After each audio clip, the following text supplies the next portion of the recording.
السلام عليكم ورحمة الله.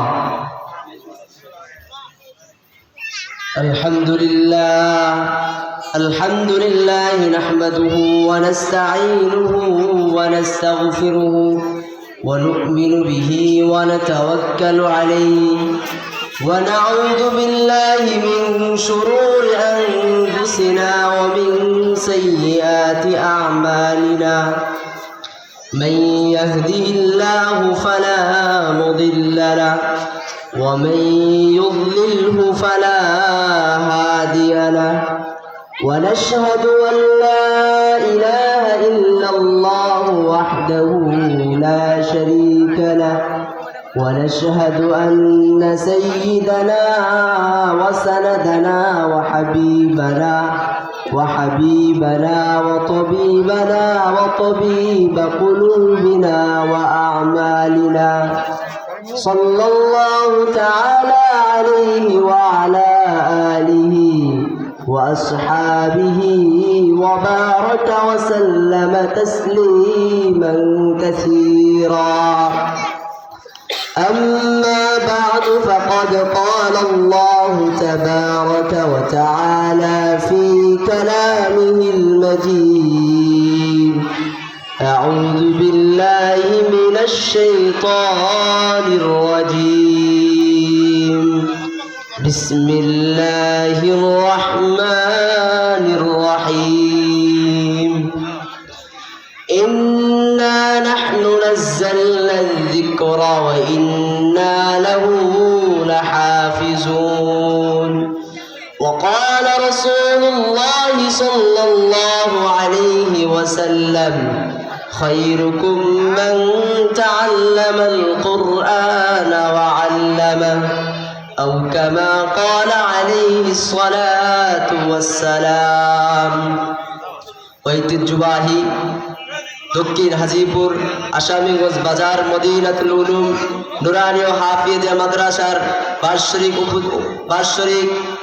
আজকের ইসলামী মহাসম্মেলনে উপস্থিত শ্রদ্ধেয় সভাপতি, মাদ্রাসার হিতাকাঙ্ক্ষী শুভাকাঙ্ক্ষী, উপস্থিত তাওহীদি জনতা, আল্লাহ পাক রব্বুল আলামিনের দরবারে সর্বপ্রথম শুকর ও সুজুদ যে মহান মালিক আমাদেরকে এই সুন্দর সমাবেশে ইসলামী মহাসম্মেলনে উপস্থিত হওয়ার তৌফিক দান করেছে, আলহামদুলিল্লাহ।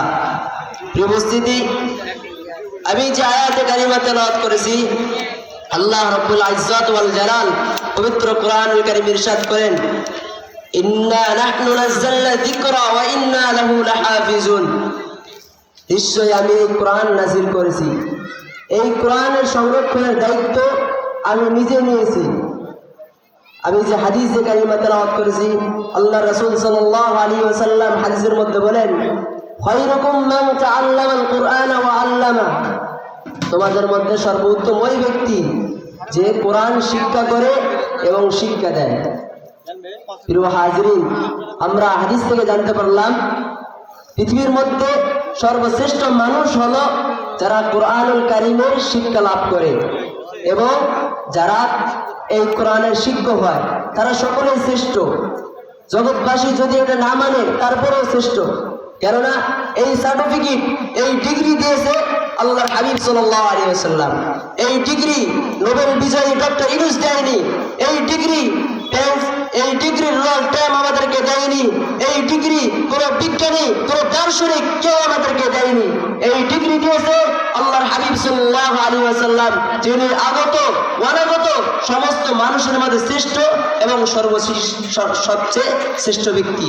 প্রিয় উপস্থিতি, আমরা জানতে পারলাম দুনিয়ার মধ্যে মানুষ অনেক শিক্ষা লাভ করে, অনেক ধরনের শিক্ষা সমাজের মধ্যে আছে। তার মধ্যে সর্বশ্রেষ্ঠ শিক্ষা হলো কোরআনুল কারীমের শিক্ষা। সুতরাং এই পৃথিবীতে যারা কোরআনুল কারীমের শিক্ষক, কোরআনুল কারীমের ছাত্র, যারা সবার চেয়ে শ্রেষ্ঠ, এটাই সত্য কথা। এটা যদি কেউ না মানে তারপরেও শ্রেষ্ঠ, কেননা এই সার্টিফিকেট দিয়েছে আল্লাহর হাবিব সাল্লাল্লাহু আলাইহি ওয়াসাল্লাম। এখন আপনারা প্রশ্ন করতে পারেন, দুনিয়ার মধ্যে যারা অন্যান্য শিক্ষা লাভ করে সেই শিক্ষা কি শিক্ষা না? হ্যাঁ, এটাও শিক্ষা, কিন্তু সর্বশ্রেষ্ঠ শিক্ষাকে প্রাধান্য দিতে হবে কোরআন হাদিসের শিক্ষা। আমরা যদি আজকে সমাজের মধ্যে জরিপ লাগায় দেখি, আজকে যারা কোরআনের কারিমের শিক্ষা লাভ করে, যারা কোরআনের উস্তাদ হয়, যারা কোরআনের শিক্ষক হয়, তাদেরকে সমাজের মধ্যে দাম দেওয়া হয় না, দাম দেওয়া হয় অন্যান্য শিক্ষাকে।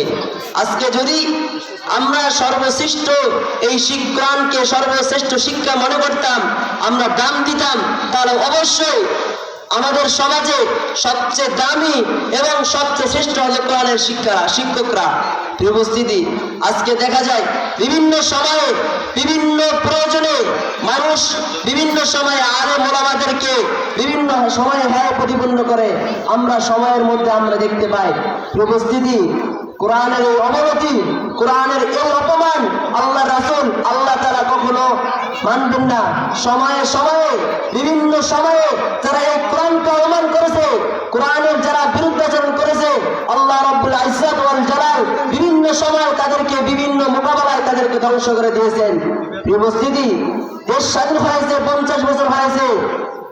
আজ থেকে এই 50 বছরের মধ্যে আমার দেশের সংবিধান প্রায় 17 বার পরিবর্তন হয়েছে, অথচ আল্লাহ রাসূল সাল্লাল্লাহু আলাইহি ওয়াসাল্লামের উপর যে কোরআন আল্লাহ নাযিল করেছেন, এই কোরআন আজ থেকে 1450 বছর পূর্বে নাযিল হয়েছিল। প্রিয় উপস্থিতি, এখনো কোনো ব্যক্তি, কোন সমাজ, কোন রাষ্ট্র কোরআনের কোন বিধান, কোরআনের কোন হরফ, কোরআনের কোন আয়াতকে বিকৃত করতে পারেনি।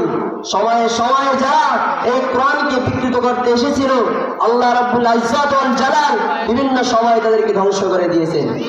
প্রিয় উপস্থিতি, আমরা আমাদের মনে প্রাণে বিশ্বাস করলাম কোরআনের শিক্ষা সর্বশ্রেষ্ঠ শিক্ষা, কিন্তু দেখা যায় আজকে 90% এই বাংলার জমিনে অধিকাংশ মা বাবা গাফেল হয়ে নিজের ছাত্রকে স্কুল কলেজ ভার্সিটি দেয়। তারা অনেক ডিগ্রি অর্জন করেছে, তাদের ডিগ্রির কোনো অভাব নাই। আমরা যদি দেখি সে মাস্টার পাস, সে ইঞ্জিনিয়ার পাস, সে পিএইচডি করেছে, সে অনেক বড় দক্ষ ইঞ্জিনিয়ার, কিন্তু যদি খোঁজ নেওয়া যায় সে সূরা ফাতিহাটাও শুদ্ধ করতে পারে না, সে সূরা ফাতিহাটাও শুদ্ধ করে পড়তে পারে না। আফসোস, এই শিক্ষা দিয়ে তোমার কি লাভ? যে শিক্ষার মধ্যে কোরআন হাদিসের শিক্ষা সংযুক্ত না, যে শিক্ষার মধ্যে আল্লাহ রাসূলের জীবন চরিত্র থাকে না, এই শিক্ষা কেমন? এই শিক্ষা তো দুনিয়ার মধ্যে সীমাবদ্ধ, আখিরাতে এই শিক্ষার কোনো লাভ নাই।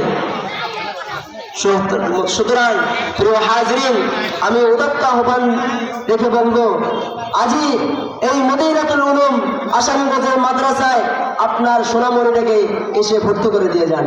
দেখেন তাদের চরিত্র কেমন, সেখানে কি শেখানো হয়, সেখানে কোন ধরনের শিক্ষা লাভ করা হয়। উপস্থিতি, আমরা সকলে সবচেয়ে কোরআনের শিক্ষাকে প্রাধান্য দিয়ে চলবো।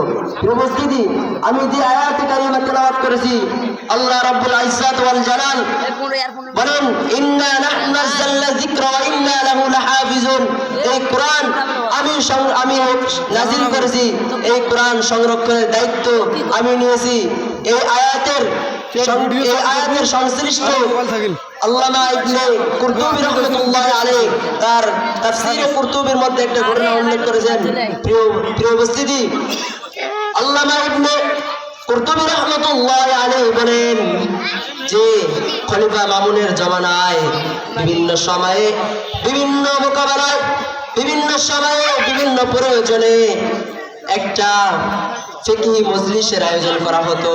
সেখানে বিভিন্ন শ্রেণীর মানুষ সকলকে অংশগ্রহণ করার সুযোগ দেওয়া হতো। এরই ধারাবাহিকতায় একজন ইহুদি যে ছিল তাওরাত কিতাবের বিশ্বাসী, সেও এই অনুষ্ঠানে, সেও এই মজলিসে শরীক হয়েছিল। খলিফা মামুন বলেন, আমি ওই ইহুদিকে দেখলাম, সে সুন্দর সাদা পোশাক পরিহিত অবস্থায় ওই মজলিসে আসলো এবং সুন্দর বাকপটুতার সাথে তাওরাত কিতাব নিয়ে বিভিন্ন আলোচনা করলো। আমি বললাম, খলিফা মামুন বলে, আমি সেই ইহুদিকে ডাক দিয়ে বললাম, ও ভাই ইহুদি, তুমি যদি ইসলাম ধর্ম গ্রহণ করো, তুমি যদি ইসলামের ছায়া তলে আসো, আমি খলিফা মামুন বলতেছি, আমি বর্তমান সময়ে দেশের রাষ্ট্রপতি, সুতরাং তুমি যদি মুসলমান হয়ে যাও, তোমাকে রাষ্ট্রীয়ভাবে অনেক সম্মানিত করব, তোমাকে অনেক পুরস্কারের ব্যবস্থা করব। ওই ইহুদি বলে, ও হুজুর, ভাই, হে রাষ্ট্রপতি, আমি তোমার ধর্ম গ্রহণ করতে পারবো না, কেননা বাপ দাদার রেখে যাওয়া এই ধর্ম আমি বিকৃত করতে পারবো না। খলিফা মামুন বলেন, সেই বছর ওই ইহুদি আলোচনা শেষ করার পরে চলে গেল। পরবর্তী বছর আবারও সেই খলিফা মামুনের রাষ্ট্রের মধ্যে একটা ফিকহে মজলিসের আলোচনা করা হলো। সেখানে আবার পুনরায় সেই ইহুদি এসে অংশগ্রহণ করলো এবং সে ফিকহ সম্পর্কে, ইসলামের জ্ঞান সম্পর্কে অনেক তাত্ত্বিকপূর্ণ আলোচনা করলো, অনেক সারধর্মপূর্ণ আলোচনা করলো। খলিফা মামুন বলেন, আমি ওই ইহুদিকে ডাক দিয়ে বললাম, ভাই, আপনি কি মুসলমান হয়েছেন? খলিফা মামুন বলে, হ্যাঁ। ওই ইহুদি বলে, হ্যাঁ, আমি মুসলমান হয়েছি।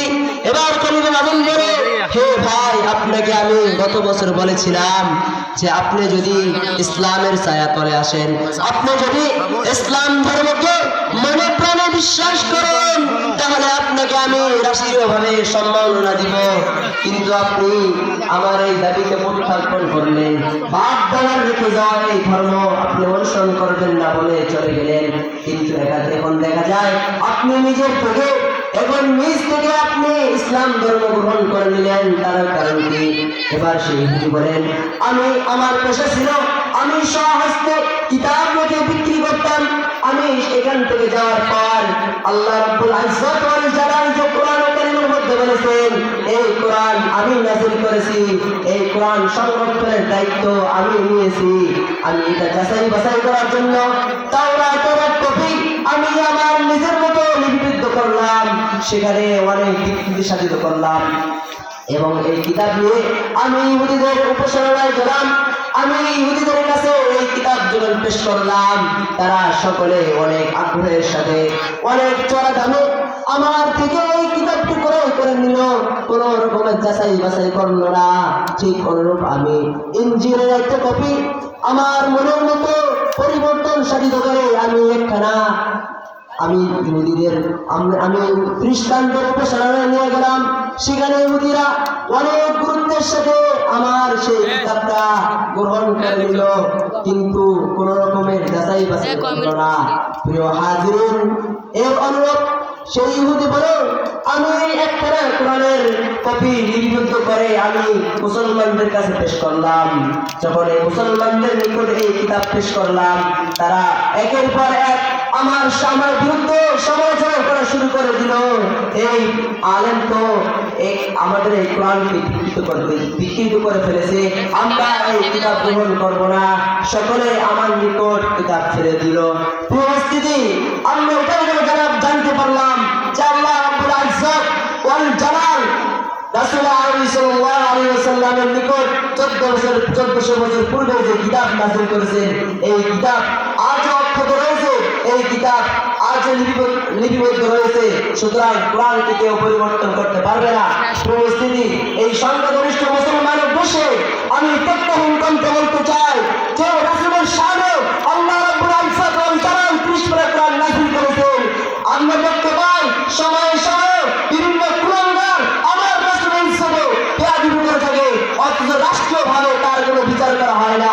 উপস্থিতি এই সর্বরে মুসলমানের ইমানের দায়িত্ব, এই দেশে কোনো কুলাঙ্গার যদি আমার রাসূলের ইজ্জতের শানে বেয়াদবি করে, ওই কুলাঙ্গারকে রাষ্ট্রীয়ভাবে সর্বোচ্চ মৃত্যুদণ্ড দিতে হবে, মৃত্যুদণ্ড দিতে হবে। যদি আমাদের দেশের সরকার ব্যর্থ হয়ে যায়, তাহলে আমরা একটা ইনকমটা বলতে চাই, আগামী বাংলায় ইবাদুল ইসলামের আমিরের নেতৃত্বে কোন কুলাঙ্গার যদি আমার রাসূলের শানে বেয়াদবি করে, সেই কুলাঙ্গারকে আমরা জীবন্ত পুঁতে ফেলবো। যদি এই জন্য আমাকে রাষ্ট্রীয় মৃত্যুদণ্ড দেওয়া হয়, আল্লাহ রাসূলের আশীর্বাদ হয়ে হাসি মুখে সেই ফাঁসির রশি গলায় বেঁধে দিব ইনশাআল্লাহ। উপস্থিতি আমরা সব সময় প্রস্তুত থাকবো আমার রাসূলের শানে যেন কোনো নাস্তিক, কোনো মুরতাদ, কোনো বেঈমান সাথে রাসূল যেন বেয়াদবি করতে না পারে। আল্লাহ রাব্বুল আলামিন এই পৃথিবীর বুকে সকল মুসলমানকে কোরআন নিয়ে বেঁচে থাকার তৌফিক দান করুন। আমিন। বাকির দাওয়ানা আলহামদুলিল্লাহি রাব্বিল আলামিন। আসসালামু আলাইকুম ওয়া রাহমাতুল্লাহ।